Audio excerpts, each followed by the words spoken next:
China has brought remarkable economic progress to Xinjiang by lifting people out of poverty and ensuring religious and social freedom for them, said a Pakistani official on Tuesday, hailing China's development achievements in the region.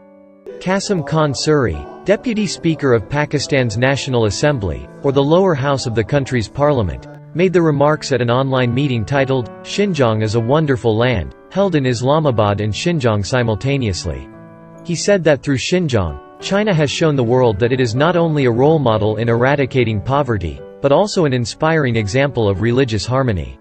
Suri, who had personally visited Xinjiang, said that the way Chinese Muslims are living their lives in peace and prosperity and the way they are enjoying the freedom to practice their religion is commendable.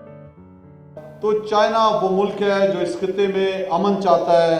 امن کا دائی ہوتے ہوئے اس نے جس طرح اپنے لوگوں میں معاشی انقلاب لے کے آیا, زندگیاں بہتر کی. وہاں پہ مختلف مذاہب کے لوگ رہتے ہیں اور جس طرح انہوں نے, میں نے خود دیکھا ہے وہاں پہ جو ہمارے مسلمان ہیں بھائی, وہ اپنی زندگیاں گزار رہے ہیں. اس صوبے کے اندر بھی میں سمجھتا ہوں کہ اس سپیک کے منصوبے کی وجہ سے کہ معاشی انقلاب آئے گا, اور سب کے سامنے ہے کہ شنکیانگ میں یہ جو منصوبہ ہے سپیک, اس کا جو چائنا کا مقصد ہے کہ اپنے شنکیانگ صوبے کو معاشی طور پہ آگے لے کر آئے. Suri said that Pakistan opposes all the false propaganda on Xinjiang because as a close neighbor and friend of China, his country is the witness of the remarkable progress made in the region.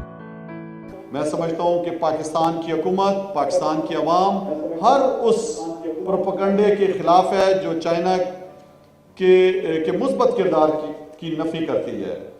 As a Pakistani, as a قومی assembly کا نمائندہ, مجھے فخر ہے China کے اپنے ہمسائے ہونے پر, چائنا کی دوستی پر اور چائنا کی اس ترقی پر جس پر ہم سب فخر کرتے ہیں.